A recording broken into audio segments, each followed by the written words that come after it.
Hello gamers, this is Noobzilla. Time for some more hints, tips, and tricks for new players in Elder Scrolls Online. I've already covered 40 of the different tips so far. Time to start with number 41. You get upgrades to stamina, magicka, and health at every level, even if you never put points into them. So for efficiency, it's a good idea to put some class skill points that use magicka and weapon skills that use stamina, so you can make use of both pools. You only get 1 point to spend in 1 magic health stamina, though. The increase in pools of each are just because you are higher level and skills cost more of each. It is not related to how much you can use each one. Munda Stones offer buffs to your character, which can be changed by visiting other stones. There's a complete set of Munda Stones for each alliance, so get exploring to find out what they do. You can boost the Munda Stones effect on your character if you wear equipment with the relevant trait on it. When using a bookshelf, there is a chance of reading a book that will raise one of your skills with 1 level. Bookcases offer XP based on the book inside. PvE quests are usually around the miscellaneous icons, tree icons, and so forth on the map. Completing the quest near the icon will turn it white. Press T to cycle through your quest in the quest tracker. If a quest fails to spawn a mob for completion, relog to fix the issue. The more skills from the same tree that you have on your active hotbar, the faster that skill tree gains XP. Skills can be morphed once you level them up enough. To upgrade it, you have to use 1 skill point. The biggest thing players should keep in mind when starting out is that experience is tied to what's on your skill bar. So you want to try to have a skill on your skill bar from every class tree and your weapon tree while you level, and only focus on min-maxing much later in the game. Your first 3 skill points should go into each of the class's trees so they will all level up. If you don't do this, one of your trees will stay at 0 until you start to invest a point there. Otherwise, they will all level up a bit, even though you never have an ability from 1 tree slotted.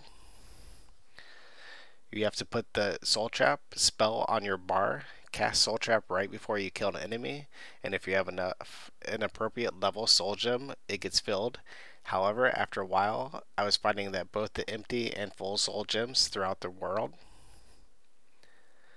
Not all quest givers stay put. Many quests will have the quest giver move closer, if not right to you, when you complete the quest.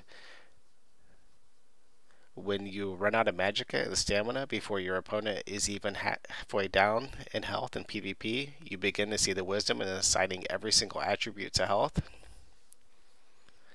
Pick up materials and actually craft. It's not super lame like every other MMO.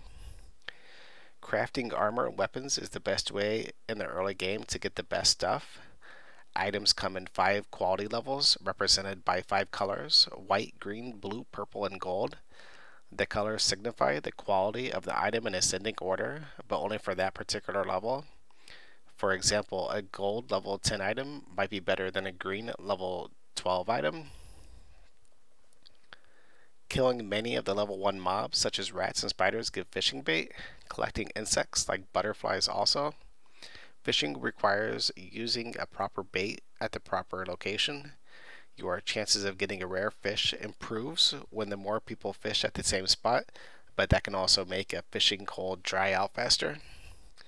You can create any of the tier 1 crafted items without investing a single skill point. In order to create tier 2 of any of the 6 disciplines, you have to spend a skill point in that discipline to create tier 2 stuff. Example, to create tier 2 across all 6 disciples would require investing 6 skill points, 1 in each line. Eating an alchemy ingredient will reveal one of its properties. You can craft at a crafting station with materials stored in your bank, and that is a huge convenience.